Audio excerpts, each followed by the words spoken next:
pranam to all of you. Again, I am coming back to my channel, Asit Government Rule Guru. Let's compete. Today, I will discuss new income tax related to the current year budget 2025. So, related to the new tax regime, changes are there.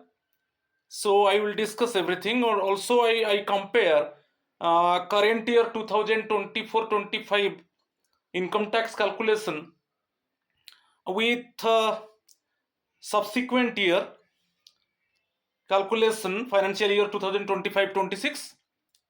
So here already I have written, you see, income tax financial year 2025-26 जो subsequent year है उसका जो new tax regime में changes हुआ है, क्योंकि old tax regime में कोई चेंजेस नहीं हुआ है, ओनली न्यू टैक्स रिजाइम में चेंजेस हुआ है।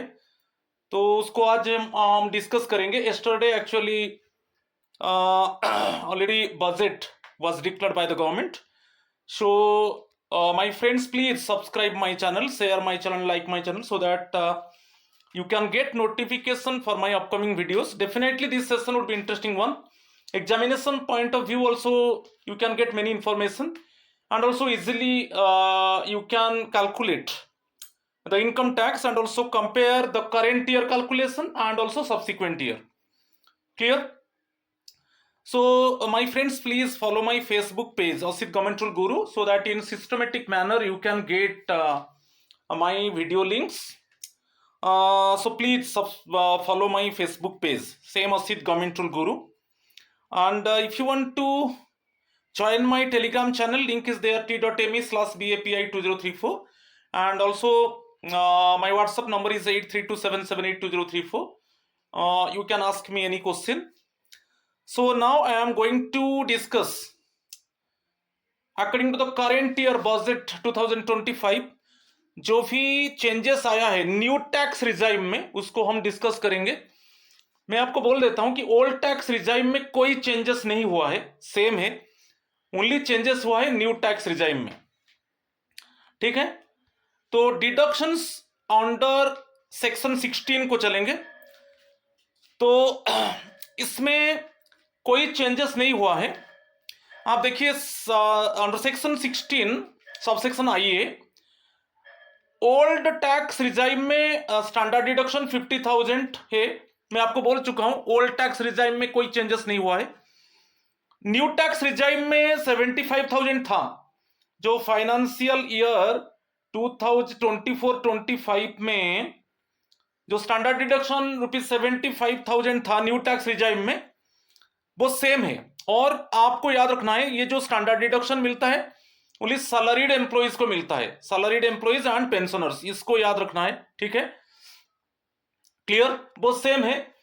जो अभी सब्सिक्वेंट ईयर फाइनेंशियल ईयर आएगा अभी 2025-26, और उसका जो असेसमेंट ईयर आएगा 26-27 में आप न्यू टैक्स रिजाइम को जाएंगे तो आपको स्टैंडर्ड डिडक्शन ₹75,000 मिलेगा। मैं एक इंफॉर्मेशन दे देता हूं, अभी अराउंड ये देखा गया है कि 75% actually people already choose new tax regime, क्योंकि न्यू टैक्स रिजाइम में बेनिफिट है। अभी करंट ईयर जो फाइनेंशियल ईयर 2024-25 अभी चल रहा है, अभी एंड हो जाएगा। ठीक है, February 28 में आपको हमारा टैक्स डिडक्ट होता है। तो आपको बता देता हूं कि people switch over to new tax regime.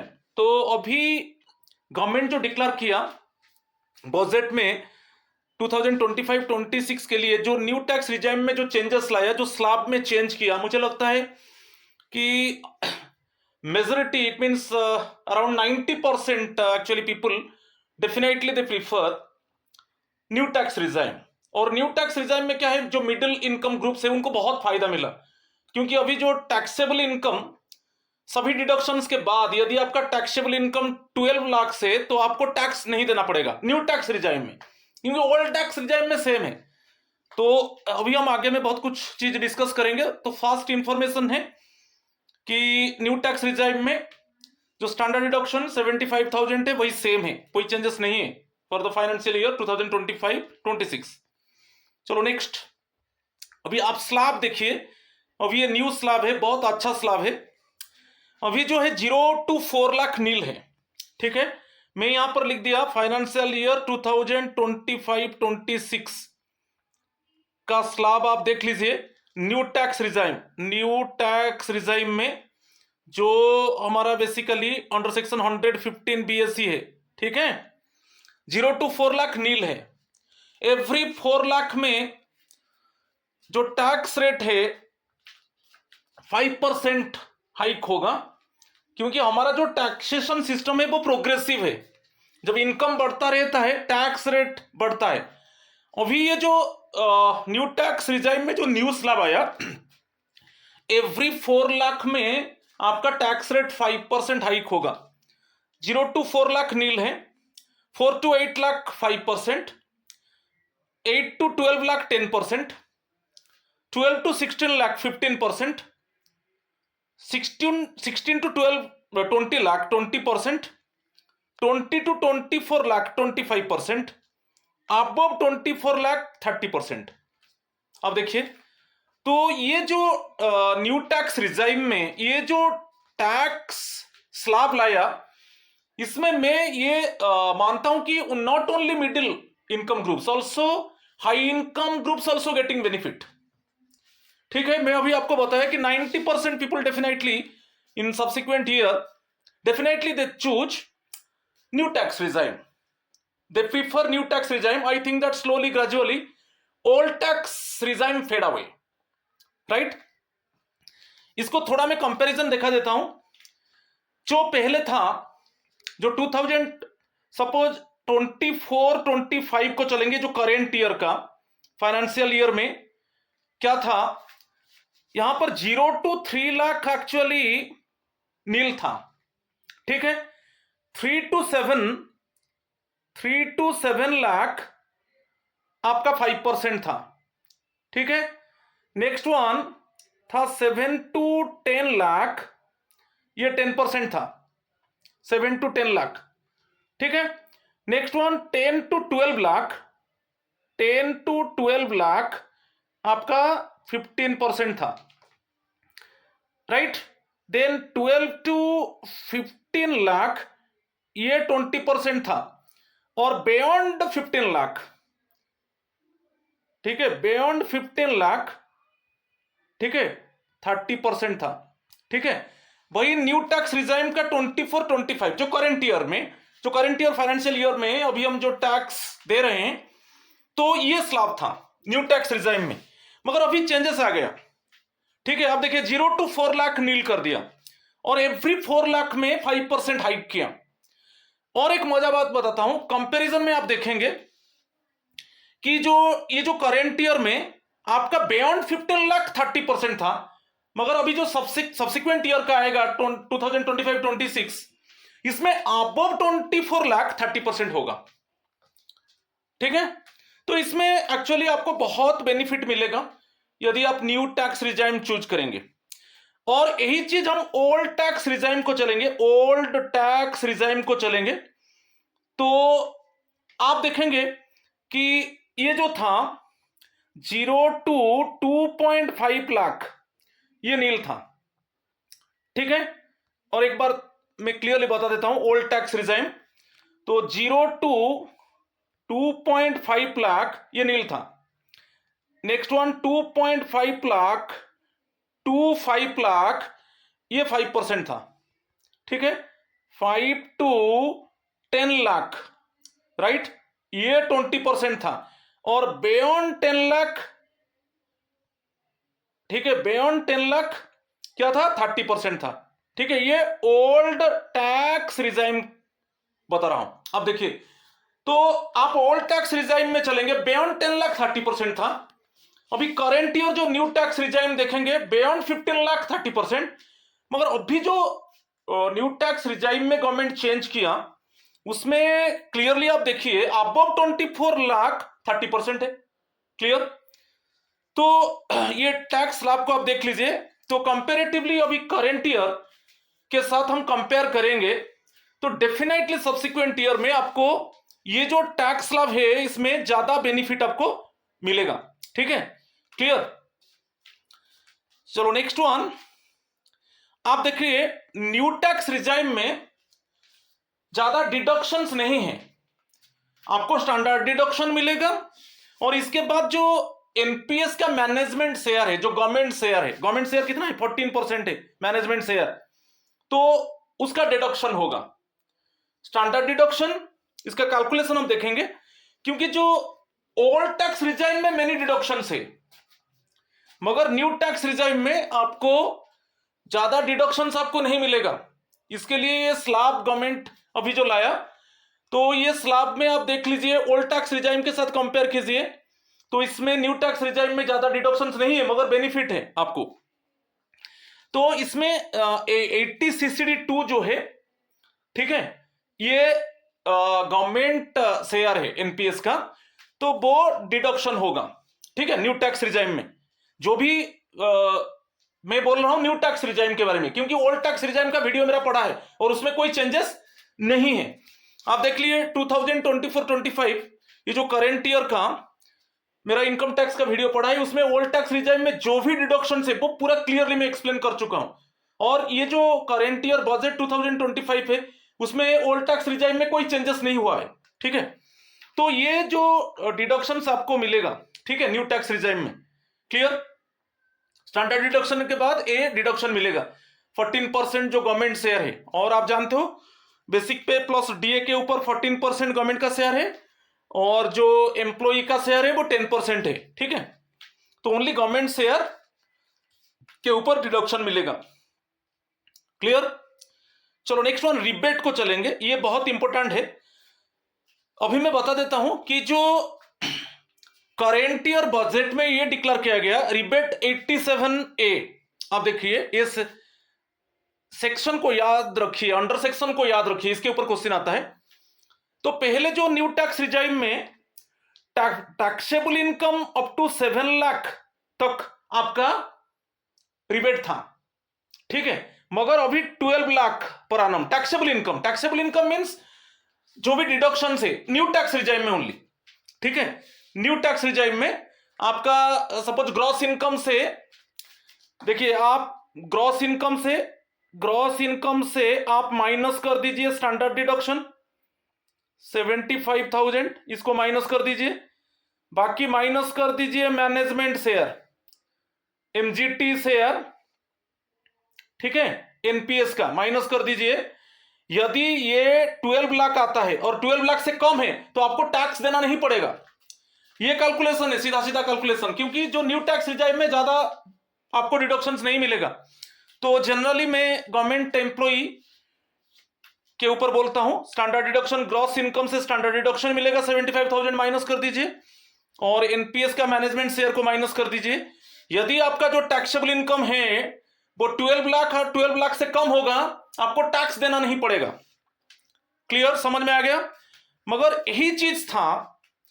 यही चीज में थोड़ा न्यू टैक्स रिजाइम 24-25 जो करेंट ईयर में जाता हूं, फाइनेंशियल ईयर में आपका इसमें क्या था ना, ग्रॉस इनकम से minus standard deduction minus MGT management share NPS.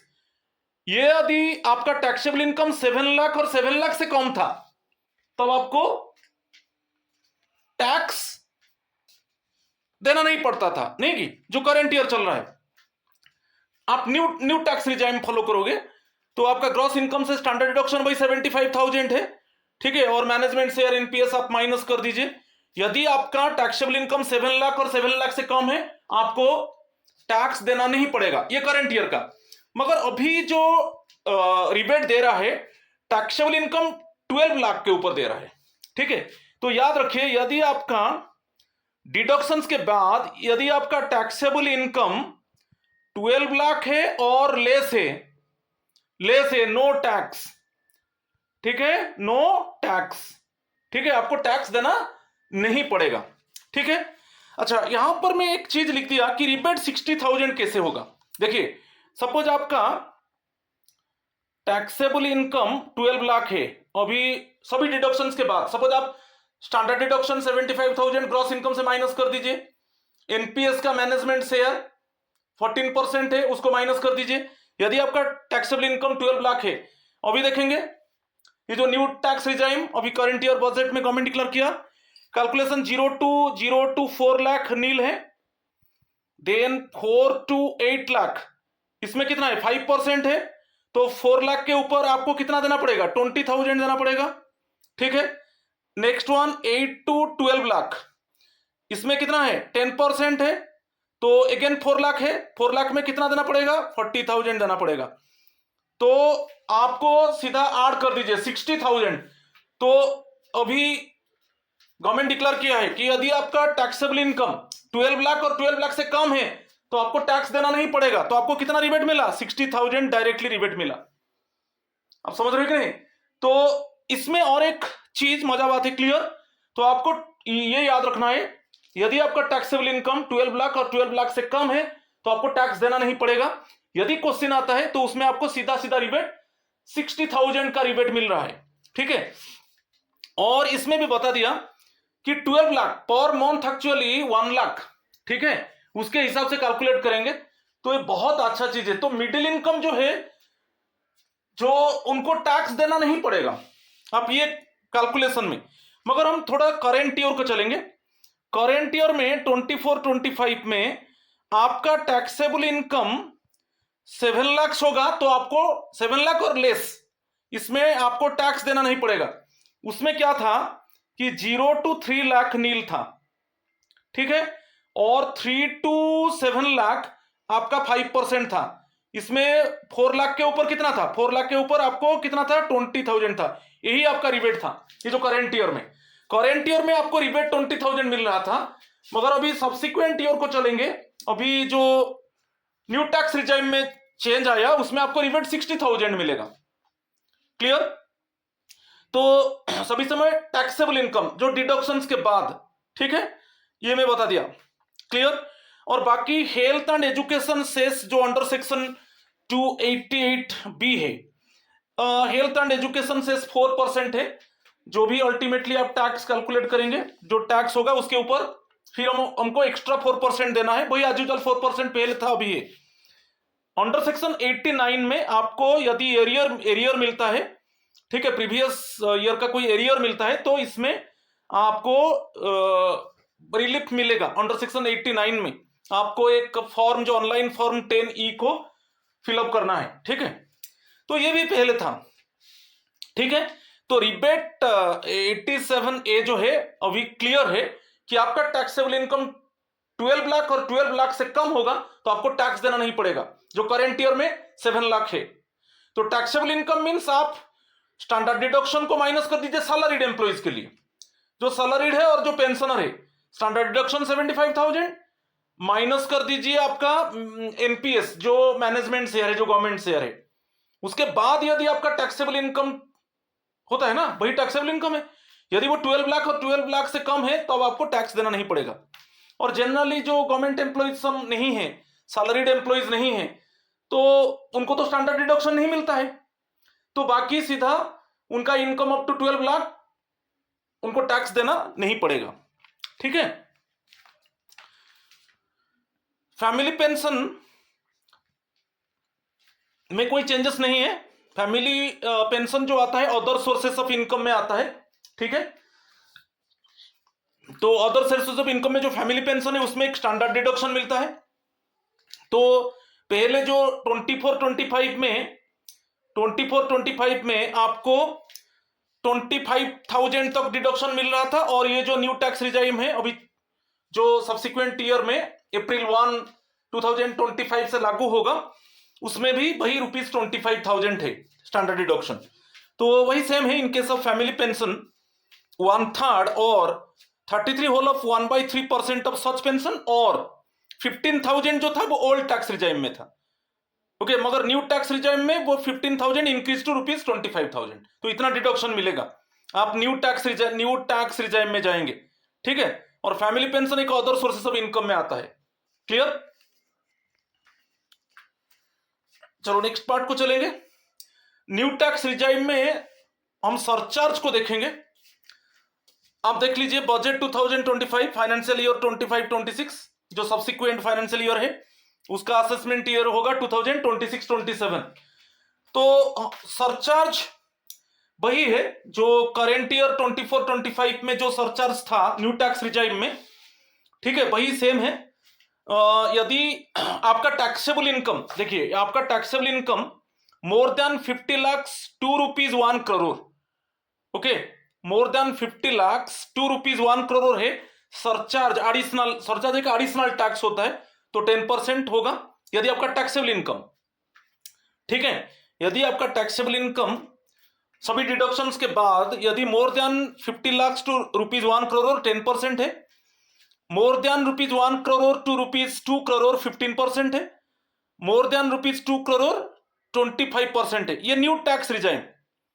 तो न्यू टैक्स रिजाइम में मैक्सिमम सरचार्ज जो है 25% है। मगर आप यदि ये करेंट ईयर 24-25 में भी सेम था, ठीक है, तो सरचार्ज एक एडिशनल आपको टैक्स देना पड़ेगा। यदि आपका इनकम जो taxable income more than 50 lakh to 1 crore होता है, जो भी आपका टैक्स होगा, टैक्स के ऊपर टैक्स लगेगा, माने टैक्स ऑन टैक्स, ठीक है, वही सरचार्ज है। मगर यहां पर आपका टैक्सेबल इनकम देखिए more than rupees 50 lakh to rupees 1 crore 10% होगा, जितना टैक्स होगा उसके ऊपर फिर 10% लगेगा। वैसे ही यदि आपका taxable income okay more than rupees 1 crore to rupees 2 crore होगा, जो भी टैक्स आएगा फिर उसके ऊपर एक एडिशनल 15% लगेगा। तो उसमें क्लियर है कि न्यू टैक्स रिजाइम में मैक्सिमम जो सरचार्ज है 25% है, ठीक है। तो इसमें मोर देन रुपीज 2 करोड़ 25% है। मगर इसमें आपको याद रखना है कि ओल्ड टैक्स रिजाइम में मैक्सिमम, ओल्ड टैक्स रिजाइम में जो सरचार्ज है ना मैक्सिमम 37% है, ठीक है। समझ में आ रहा है कि नहीं? टू मैंने इसमें क्या कर दिया, ओल्ड टैक्स में थोड़ा बता देता हूं। तो ओल्ड टैक्स रिजाइम को चलेंगे, यहां पर मैं लिख दिया ओटीआर। ओल्ड टैक्स रिजाइम में सेम है, 10 है, ये 15 है, ये 25 है, ये 2 करोड़ टू 5, ये 2 करोड़ टू 5 करोड़ और 25% है। और ओल्ड टैक्स रिजाइम में मोर देन 5 करोड़ यदि टैक्सेबल इनकम होता है, तो आपका जो सरचार्ज होगा वो 37% होगा। तो ये ओल्ड टैक्स रिजाइम, ठीक है। तो ऐसे भी हम न्यू टैक्स रिजाइम का सरचार्ज रेट देखेंगे, ओल्ड टैक्स रिजाइम का देखेंगे। तो ओल्ड टैक्स रिजाइम में, ठीक है, इसका 4 स्लैब्स है और मैक्सिमम सरचार्ज जो है 37% है। मगर न्यू टैक्स रिजाइम में मैक्सिमम 25% है। इसके ऊपर क्वेश्चन आता है, तो इसको अच्छे से देख लीजिए, ठीक है। तो surcharge means tax on tax, clear. Next देखिए और कुछ इंफॉर्मेशन है। The government has extended the deadline to file updated ITRs from 2 years to 4 years। Suppose updated के लिए सपोज कोई आप ओमिट कर दिया है, कोई इनकम को इंक्लूड नहीं किया है, जो प्रीवियस ईयर का फाइल किया है, इनकम टैक्स फाइल किया है, उसमें आप कुछ इनकम ऐड नहीं किया है, तो आपको इनकम टैक्स नोटिस भेज सकता है सब्सिक्वेंट टाइम में, और उसमें आपको इंप्रिजनमेंट हो सकता है और मॉनेटरी पेनल्टी हो सकता है। तो अभी गवर्नमेंट जो पहले था, अभी करेंट ईयर में 24-25 में करेंट ईयर में 2 years एक एडिशनल 2 years देता था कि आपका कोई इनकम छूट गया है, कि कोई आप जो इनकम टैक्स फाइल किया है उसमें कुछ डिफॉल्ट है, तो उसको ठीक कर दीजिए, मगर उसमें फाइन देना पड़ेगा। आप ठीक करेंगे मीन्स फाइन देना पड़ेगा, मगर उसको ठीक कर दीजिए। मगर ये अभी जो करेंट ईयर आ गया, जैसे हमारा 2025-26 फाइनेंशियल ईयर है, इसमें आप जो 2 years था इसको बढ़ाकर 4 years कर दिया, और इसके अंदर आप कोई भी इनकम ऐसा ओमिट कर दिया है, कोई आपका फॉल्ट है, कोई सपोज एरोनियस है, तो आप उसको ठीक कर दो, जस्ट रेक्टिफाइड, ओके। ऐसे तो फाइन देना पड़ेगा, ठीक है। तो 4 years कर दिया। इसके ऊपर भी क्वेश्चन आ सकता है। बाकी आप देखिए, यदि आप 24 to 36 months में आप अगेन टैक्स फाइल करते हो, रेक्टिफाई करते हो, तो उसमें आपको 60% एडिशनल टैक्स देना पड़ेगा, क्योंकि फाइन तो देना पड़ेगा। मगर ठीक है, फाइन है, मगर कुछ इनकम को हम इंक्लूड नहीं किए थे जो प्रीवियस फाइल में, अभी हम इंक्लूड करना चाहते हैं, कोई ऐसा रॉन्गली इंक्लूड कर दिए थे उसको ठीक करना चाहते हैं, तो ये सब केस में आपको एडिशनल पेनल्टी देना तो पड़ेगा। मगर इस केस में आप देखिए 24 to 36 months में यदि आप उसको अगेन अपडेट करना चाहते हो आपका प्रीवियस फाइल को, तो उसमें 60% एडिशनल टैक्स मिलेगा, 60% एडिशनल टैक्स आपको एक्स्ट्रा देना पड़ेगा। सिमिलरली आप 36 टू 48 मंथ्स, इसमें यदि आप रेक्टिफाई करना चाहते हो, जो प्रीवियस फाइल था उसको रेक्टिफाई करना चाहते हो, तो आपको एडिशनल टैक्स 70% एडिशनल टैक्स देना पड़ेगा। ठीक है, तो ये भी देख लीजिए। तो अभी एक डेडलाइन दे दिया, जो पहले 2 इयर्स डेडलाइन था अभी उसको 4 इयर्स कर दिया। तो 4 इयर्स के अंदर हम उसको भी, जो हमारा प्रीवियस हम रिटर्न फाइल किए थे उसको हम रेक्टिफाई कर सकते हैं फाइन देकर। ठीक है, नेक्स्ट वन सेक्शन 194I, आप देखिए ये भी बहुत इंपॉर्टेंट सेक्शन है, TDS on rent. TDS on rent, तो इसमें TDS on rent must be deducted by any person other than an individual और हिंदू अनडिवाइडेड फैमिली। इनको छोड़ दीजिए, कोई इंडिविजुअल और Hindu undivided family making a payment of rent to any resident. Suppose कोई आपका कोई कंपनी है कि कोई आपका फार्म है, तो कोई यहां पर दे दिया ना, देखिए इसमें मैं ब्रैकेट कर दिया, अदर देन इंडिविजुअल और हिंदू अनडिवाइडेड फैमिली, इनको नहीं लेना है। तो इट मीन्स कौन दे रहा है रेंट? सपोज कोई कंपनी दे रहा है, कोई फार्म दे रहा है, ठीक है, कोई इंडस्ट्री दे रहा है रेंट। ठीक है, तो if the total rent paid in a year is over 6 lakh, यदि जो टोटल रेंट पेड हो रहा है ईयरली मोर देन 6 लाख से, अभी पहले क्या था 2.4 लाख था, अभी यदि ग्रेटर देन 6 लाख से, तो आप क्या करना है, सपोज अभी एक मेरा फार्म, सपोज फार्म ए अभी दे रहा है रेंट ग्रेटर देन 6 लाख है, तो वो क्या करेगा ना, ऑलरेडी टीडीएस काट कर देगा। सपोज इसमें टीडीएस वो 6 लाख से वो tax deducted at source, it means इसमें टीडीएस वो क्या करेगा, डिडक्ट करेगा, और बाकी जो है वो जो लैंडलॉर्ड है, जो ओनर है बिल्डिंग का, उसको पे करेगा। पहले ये 2.4 लाख था, मगर अभी इसको बढ़ाकर 6 लाख कर दिया। समझ में आ गया? तो उसमें इसमें कोई इंडिविजुअल, इसको इंडिविजुअल और एचयूएफ को नहीं लेना है। बाकी कोई फार्म, जैसे मैं एक एग्जांपल दिया, सपोज एक फार्म ए ने पर्सन ए को ग्रेटर देन 6 लाख इतना रेंट दे रहा है, तो वो फार्म ए क्या करेगा ना, टीडीएस काट कर देगा। टीडीएस 6 लाख के ऊपर, जो सपोज 7 लाख रेंट है, तो मोर देन 6 लाख है, तो मोर देन अभी डेडलाइन दे दिया ना, अप टू 6 लाख ये नहीं है, आपको टीडीएस वो काट कर नहीं देगा, डायरेक्ट दे देगा। मगर ग्रेटर देन 6 लाख है, वो उसके ऊपर टीडीएस काट कर, सपोज 7 लाख है रेंट है, फार्म ए पे कर रहा है पर्सन ए को, पर्सन ए तो लैंड ओनर है, बिल्डिंग ओनर है। ठीक है, तो 7 लाख दे रहा है, मीन 7 लाख के ऊपर वो टीडीएस को क्या करेगा, डिडक्ट करेगा। डिडक्ट करने के बाद बैलेंस जो है वो पर्सन ए को पे करेगा। ठीक है, समझ में आ रहा है कि नहीं? तो ये भी डेडलाइन को बढ़ा दिया, पहले 2.4 लाख था, अभी डेडलाइन ये 6 लाख कर दिया। ठीक है, चलो और कुछ टीडीएस और टीसीएस कैलकुलेशन देखेंगे। टीडीएस का जो फुल फॉर्म है टैक्स डिडक्टेड एट सोर्स। जैसे टैक्स में बता देता हूं, जब सपोज आप जिस ऑफिस में काम कर रहे हो वही आपका टैक्स डिडक्ट कर रहा है, वही टैक्स डिडक्टेड एट सोर्स। ठीक है, और टीसीएस जो है टैक्स कलेक्टेड एट सोर्स। ठीक है, टैक्स डिडक्टेड एट सोर्स, ये टैक्स कलेक्टेड एट सोर्स। ठीक है, तो फ्यूअर ट्रांजैक्शन हम देखेंगे, बहुत इंपॉर्टेंट है। सपोज कोई सिक्योरिटीज के ऊपर आपको इंटरेस्ट मिल रहा है, कोई चाहे सेंट्रल गवर्नमेंट का सिक्योरिटी है कि स्टेट गवर्नमेंट का सिक्योरिटी है, कि आप कोई डिबेंचर होल्ड किया है, उसके ऊपर आपको इंटरेस्ट मिल रहा है, तो फाइनेंशियल ईयर जो करेंट ईयर है कोई थ्रेशोल्ड नहीं था, मगर अभी क्या है, अभी ₹10,000 है। ठीक है, थ्रेशोल्ड, इससे ज्यादा होगा तो ऑटोमेटिकली टीडीएस काट कर आपको दिया जाएगा। सपोज जैसे मैं एक एग्जांपल देता हूं, इसमें सपोज आपको 15,000 इंटरेस्ट ऑन सिक्योरिटीज मिल रहा है, तो ये ग्रेटर देन 10,000 हो गया, हुआ कि नहीं? थ्रेशोल्ड अप टू 10,000 है, टीडीएस वो नहीं काटेगा।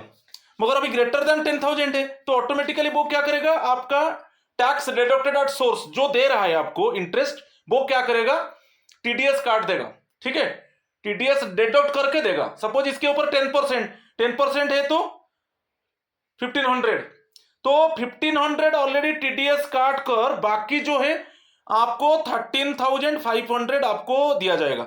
ये आपका डिडक्ट कर दिया गया, ये ऑलरेडी आपका okay tax deducted at source में डिडक्ट कर दिया गया 1500। ठीक है, क्लियर? तो आपको इतना पे किया जाएगा, तो ऑटोमेटिकली जो सोर्स है वो काट लेगा, वो ऑटोमेटिकली डिडक्ट कर देगा। डिडक्ट करने के बाद जो बैलेंस है आपको पे करेगा। क्लियर? वैसे ही आप देखिए एक अंडर सेक्शन 194A है, interest other than interest on securities.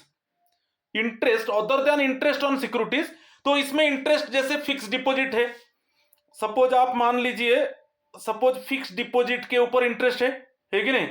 Suppose मैं यहां पर फिक्स डिपॉजिट लेता हूं, जैसे फाइनेंशियल ईयर 24-25 में सीनियर सिटीजन्स को सपोज फिक्स डिपॉजिट के ऊपर इंटरेस्ट मिल रहा था 50,000, अप टू 50,000 आपका टीडीएस बैंक नहीं काटेगा, चाहे बैंक है कि पोस्ट ऑफिस है। ठीक है, सीनियर सिटीजन के लिए चाहे बैंक, पोस्ट ऑफिस, कोई कोऑपरेटिव बैंक, इसमें यदि आपको फिक्स डिपॉजिट के ऊपर इंटरेस्ट मिल रहा है अप टू 50,000 तो आपका वो टीडीएस नहीं काटेगा। कि जैसे अदर्स में सीनियर सिटीजन को छोड़ दीजिए, अदर्स केस में यदि फिक्स डिपॉजिट के ऊपर इंटरेस्ट 40,000 है, अप टू 40,000 बैंक आपका टीडीएस नहीं काटेगा।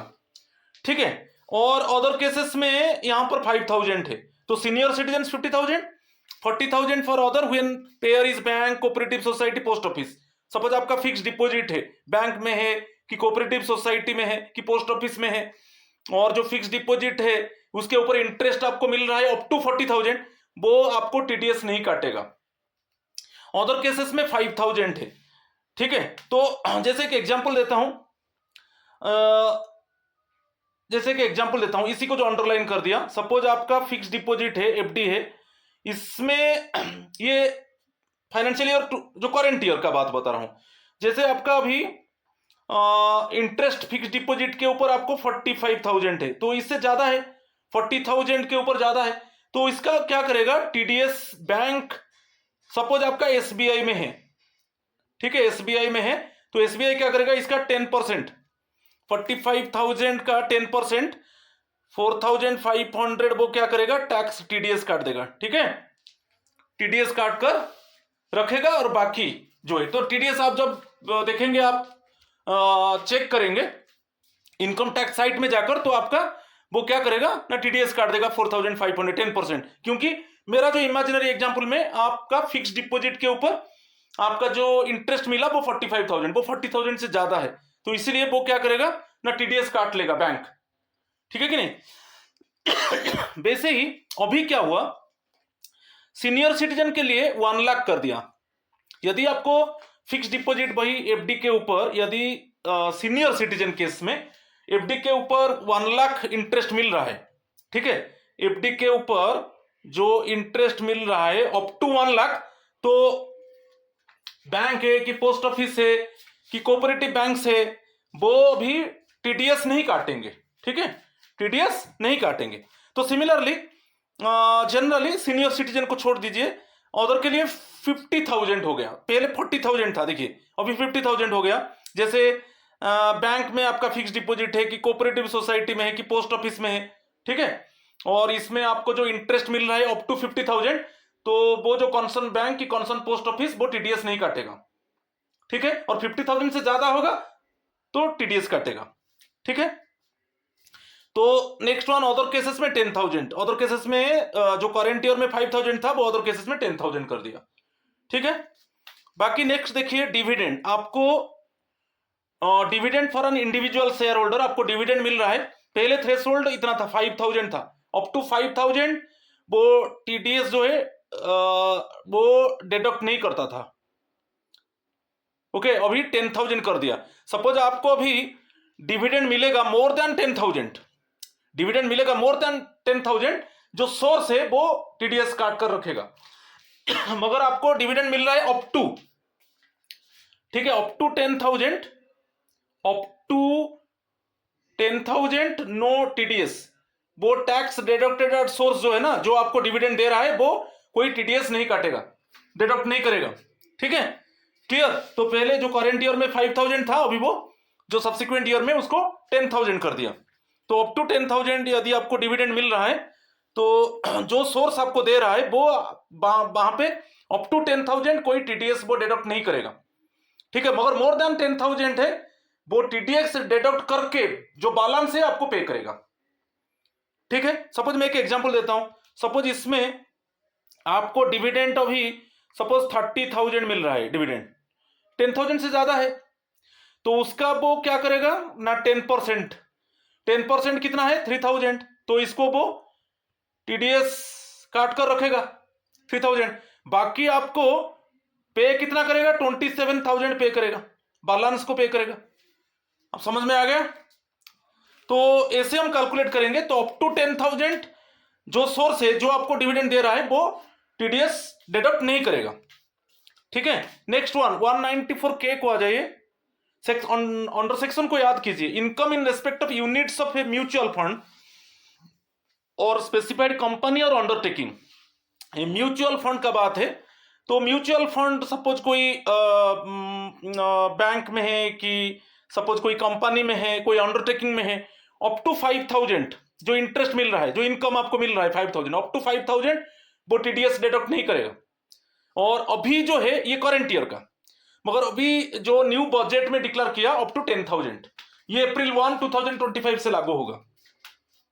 ठीक है, सपोज इस केस में सपोज आपको 25,000 है। ठीक है, आपको इनकम मिल रहा है जैसे म्यूचुअल फंड में, तो 25,000 मीन्स वो ये 10,000 से ज्यादा है, तो उसका 10%। 10% कितना है 2,500। ये क्या होगा ना टीडीएस काट कर रखेगा जो सोर्स है। ठीक है, जहां पर आपका म्यूचुअल फंड है। बाकी जो आपका इनकम 25,000 है, बैलेंस कितना हो जाएगा, कितना हो जाएगा 22,500 हो जाएगा। तो इतना आपको बैलेंस पे कर दिया जाएगा। तो जो सोर्स है वो टीडीएस काट कर 2,500 डिडक्ट कर देगा टीडीएस, बाकी बैलेंस आपको पे करेगा, क्योंकि आपका जो इनकम है वो मोर देन 10,000 होगा तो टीडीएस डिडक्ट होगा। ठीक है, नेक्स्ट वन 194B को चलेंगे। Winnings from lottery. आपको कुछ लॉटरी में कुछ विनिंग, क्रॉसवर्ड पजल, इसमें कुछ इनकम आपको मिल रहा है जो करंट ईयर में, ये current year aggregate amount exceeding 10,000 तब आपको टीडीएस डिडक्ट होता था, टीडीएस डिडक्ट होता था। ठीक है, माने पूरा होल फाइनेंशियल ईयर में। मगर अभी क्या है, सिंगल ट्रांजैक्शन यदि 10,000 इन, अच्छा up to 10,000 in a single transaction कोई टीडीएस नहीं कटेगा, मगर इससे ज्यादा हो जाएगा, ग्रेटर देन 10,000 हो जाएगा सिंगल ट्रांजैक्शन में, तो आपको वो टीडीएस डिडक्ट करेगा जो सोर्स है, बाकी बैलेंस है आपको पे करेगा। सपोज जैसे मैं एक एग्जांपल देता हूं, इसमें आपको सपोज 12,000 मिल रहा है ये लॉटरी की क्रॉसवर्ड पजल में, तो ये 10,000 से ज्यादा हो गया, तो उसमें 10% जो टीडीएस 10% है, 10% है तो 1,200 रुपीज टीडीएस वो डिडक्ट करके रखेगा। ये जो सोर्स है जो आपको जो लॉटरी और क्रॉसवर्ड पजल में जो पे कर रहा है, बाकी आपको कितना पे करेगा इससे माइनस कर दीजिए, तो 10,800 बैलेंस आपको पे किया जाएगा। ठीक है, तो अप टू 10,000 कोई टीडीएस वो डिडक्ट नहीं करेगा, मगर 10,000 से ज्यादा हो जाएगा तो उसका 10% वो डिडक्ट करके जो सोर्स है जो आपको पे कर रहा है वो रख देगा, बाकी बैलेंस आपको पे करेगा। Similarly horse race, winnings from horse race same thing. पहले जो करंट ईयर में ये था पूरा एग्रीगेट होल फाइनेंशियल ईयर में अप टू 10,000 आपका टीडीएस डिडक्ट नहीं होता था, सोर्स टीडीएस डिडक्ट नहीं करता था। ठीक है, मोर देन 10,000 था, मगर अभी कर दिया सिंगल ट्रांजैक्शन।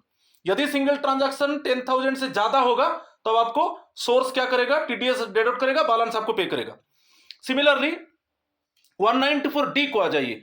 कोई इंश्योरेंस कमीशन मिल रहा है, इंश्योरेंस कमीशन में अप टू 15,000 टीडीएस डिडक्ट नहीं होगा, टीडीएस डिडक्ट नहीं होगा। और जो सब्सिक्वेंट ईयर 25, 26 आ रहा है इसमें 20,000, इसमें क्या होगा, ये जो थ्रेशोल्ड लिमिट है इसमें टीडीएस डिडक्ट नहीं होगा।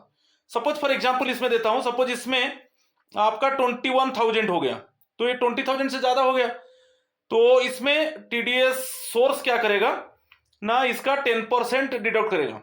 तो 10% मीन्स कितना हो रहा है, 2,100 हो रहा है। ओके, वो सोर्स क्या करेगा, सोर्स टीडीएस को काट कर 2,100 डिडक्ट कर देगा, बाकी बैलेंस जो है आपको पे किया जाएगा। समझ में आ रहा है? तो आपको कितना मिलेगा बैलेंस, 18,900 ये आपको पे किया जाएगा। बाकी जो सोर्स है वो क्या करेगा ना, टीडीएस काट कर इतना टीडीएस काट कर जमा कर देगा। ठीक है, क्लियर?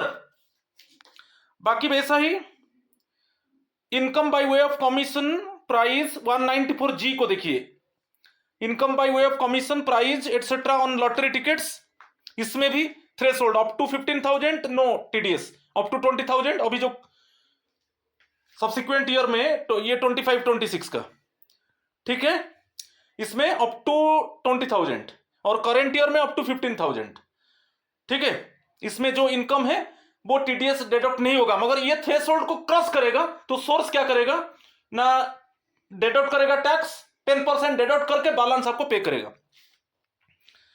वैसे ही 194H सबसेक्शन देखिए, जो अंडर सेक्शन देखिए, कमीशन और ब्रोकरेज में अप टू 15,000 टीडीएस जो सोर्स है जो आपको पे कर रहा है वो टीडीएस डिडक्ट नहीं करेगा। और अभी जो सब्सिक्वेंट ईयर में ये 25-26 में 20,000 है, अप टू 20,000 कोई टीडीएस डिडक्ट नहीं करेगा जो सोर्स है। ठीक है, रेंट को तो बता चुका हूं, जैसे पहले था 2,40,000 था और अभी वो 6 lakh per month, 50,000 to 6 lakh. जैसे कोई फार्म है, कोई फैक्ट्री है, वो जो रेंट दे रहा है सपोज अभी ग्रेटर देन 6 लाख होगा, तो इसमें क्या होगा, ग्रेटर देन 6 लाख होगा तो ऑटोमेटिकली वो क्या होगा ना 10%। सपोज फॉर एग्जांपल देता हूं, इसका एक एग्जांपल देता हूं, फार्म ए जो दे रहा है रेंट दे रहा है पर्सन ए को रेंट दे रहा है, सपोज 8 लाख दे रहा है रेंट, तो ये 6 लाख से ज्यादा है, ये ग्रेटर देन 6 लाख है। तो ये जो 8 लाख है, जो ये फार्म ए क्या करेगा ना, टीडीएस सपोज 8 लाख का 10% टीडीएस वो डिडक्ट कर देगा। सपोज 80,000 वो टीडीएस क्या करेगा, टैक्स डिडक्ट करेगा, बाकी बैलेंस जो है 7.2 लाख वो किसको, पर्सन ए को पे करेगा।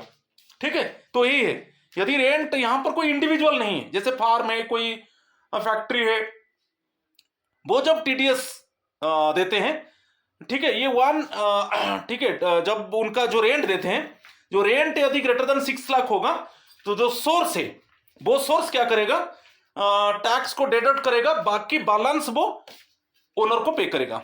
ठीक है, ये यहां पर सेक्शन थोड़ा आप देख लीजिए, वो 194 है, ये जो है ना 194I। ठीक है, इसको सबसेक्शन, ये जो सेक्शन थोड़ा गलत हो गया, 194I। ठीक है, वैसे 194J को देखिए, under section fee for professional और टेक्निकल सर्विसेज। यदि कोई प्रोफेशनल और टेक्निकल सर्विसेज में पे किया जाता है अप टू 30,000 करेंट ईयर में, और सब्सिक्वेंट ईयर जो 25-26 में अप टू 50,000, तो इसमें टीडीएस वो डिडक्ट नहीं करेगा, मगर इसमें इसी लिमिट को क्रॉस करेगा तो ऑटोमेटिकली जो सोर्स है, जो डिडक्टर है, वो टैक्स कट करेगा। ठीक है, टैक्स उसमें वो काट कर बैलेंस आपको पे करेगा। ठीक है, बाकी नेक्स्ट है 194LA, income by way of enhanced compensation. कोई एनहांस्ड कॉम्पेंसेशन आपको मिल रहा है, तो पहले अप टू 2,50,000 2.5 लाख तक आपका टीडीएस डिडक्ट नहीं हो रहा था।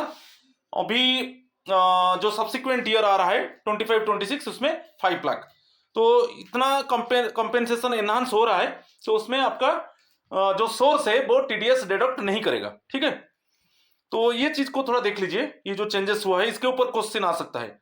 ठीक है, लास्ट पार्ट हम थोड़ा कैलकुलेशन देखेंगे, जैसे करेंट ईयर और जो सब्सिक्वेंट ईयर। करेंट ईयर अभी चल रहा है फाइनेंशियल ईयर 2024-25, असेसमेंट ईयर क्या है 25-26, ये करेंट है, अभी जो नेक्स्ट आ रहा है, ये जो बजट प्रेजेंट हुआ वो एक्चुअली अप्रैल 1 2025 से लागू होगा, ठीक है। तो फाइनेंशियल ईयर 2025-26, असेसमेंट ईयर 2026-27 में ग्रॉस इनकम सेम लिया। देखिए ग्रॉस इनकम 20 लाख से, ठीक है, 25-26 में ग्रॉस इनकम 20 लाख से। अच्छा ये न्यू टैक्स रिजाइम, देखिए न्यू टैक्स रिजाइम, मैं ओल्ड को नहीं जा रहा हूं क्योंकि ज्यादातर अभी सब न्यू टैक्स रिजाइम को प्रीफर करेंगे, क्योंकि ओल्ड टैक्स रिजाइम में मैक्सिमम डिडक्शन है और होने के बाद भी बेनिफिट नहीं है, क्योंकि उसका जो टैक्स रेट है वो हाई है, ठीक है। इसमें स्टैंडर्ड डिडक्शन 75,000 है, इसमें भी 75,000। अभी जो न्यू टैक्स रिजाइम और करेंट और जो सब्सिक्वेंट ईयर का स्टैंडर्ड डिडक्शन है उसमें कोई चेंजेस नहीं है। बाकी क्या डिडक्ट होगा, एनपीएस मैनेजमेंट शेयर, मैं बोल चुका हूं जो न्यू टैक्स रिजाइम में ज्यादा डिडक्शंस नहीं मिलेगा, तो गवर्नमेंट एम्प्लॉय को जो गवर्नमेंट शेयर है जो 14% बेसिक पे डीए के ऊपर मिल रहा है वही डिडक्शन मिलेगा, वो 80 सीसीडी 2। सपोज आपका एनपीएस मैनेजमेंट शेयर 2 लाख से, दोनों में सेम है, तो आप टैक्सेबल इनकम निकाल दीजिए, टैक्सेबल इनकम दोनों माइनस कर दीजिए, gross income minus standard deduction minus जो मैनेजमेंट शेयर ऑफ एनपीएस, तो आपका ये टैक्सेबल इनकम, इसी के ऊपर टैक्स लगेगा, दोनों सेम है, ठीक है। क्लियर है कि नहीं। न्यू टैक्स रिजाइम में आपको दो डिडक्शंस मिलेगा, स्टैंडर्ड डिडक्शन मिलेगा और जो एनपीएस मैनेजमेंट शेयर है, गवर्नमेंट शेयर है, बाकी जो होगा उसी के ऊपर टैक्स लगेगा। यहां पर 17.25 लाख है, उसी के ऊपर टैक्स लगेगा। अच्छा अभी टैक्स स्लैब अब यूज कीजिए, ये करेंट ईयर का, करेंट ईयर में अप टू 3 लाख नील है, फिर 3 to 7 लाख 5% है 20,000, 7 to 10 लाख 10% है, ये 3 लाख के ऊपर 10% 30,000, 10 to 12 लाख 15%, तो 2 लाख के ऊपर आप 15% देखिए 30,000, 12 to 15 लाख 20%, तो इट मीन्स 3 लाख के ऊपर 20% 60,000, बाकी मोर देन 15 लाख हमारा जो टैक्सेबल इनकम 17.25 लाख है, तो बाकी मोर देन 15 लाख 30% है 67,500, तो टोटल हो गया 2,07,500, सेस लगा दो 4%, ठीक है। एजुकेशन जो हेल्थ सेस है तो उस ये 2 लाख इसी के ऊपर आप 4% कैलकुलेट कीजिए 8,300, तो टोटल टैक्स आपको इतना पेड करना पड़ेगा। ये करेंट ईयर का, ये करेंट ईयर का अभी जो चल रहा है ऐसे कैलकुलेशन हो रहा है, आप न्यू टैक्स रिजाइम को फॉलो करेंगे।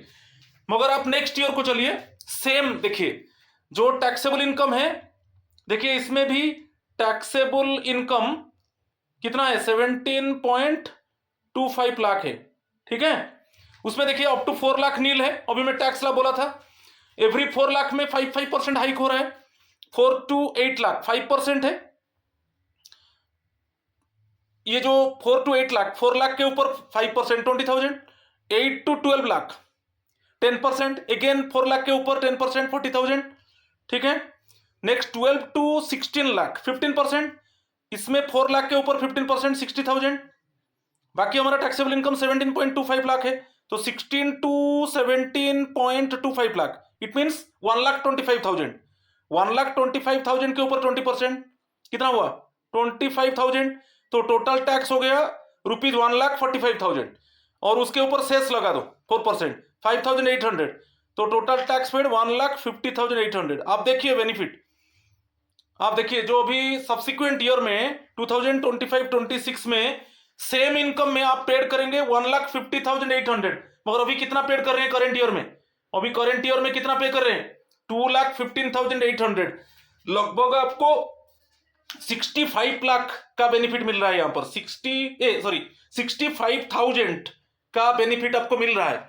तो आप देखिए जो न्यू टैक्स रिजाइम में अभी जो स्लैब को चेंज किया और जो रिबेट दे दिया, जो taxable income up to 12 lakh और लेस आपको टैक्स देना नहीं पड़ेगा, तो ये बहुत फायदेमंद है।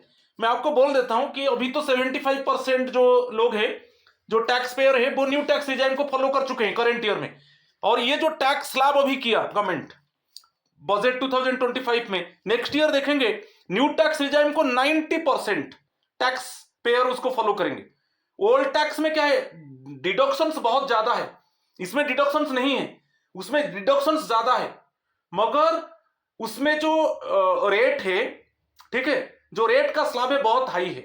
तो सभी समय आप देखिए ये न्यू टैक्स रिजाइम अभी जो 2025-26 में बहुत आपको फायदा मिलेगा, मगर सेम ग्रॉस इनकम में आप देखिए मैं कैलकुलेट किया, अभी हम 2,15,800 दे रहे हैं, मगर नेक्स्ट ईयर सेम इनकम होगा तो हम 1,50,800 देंगे।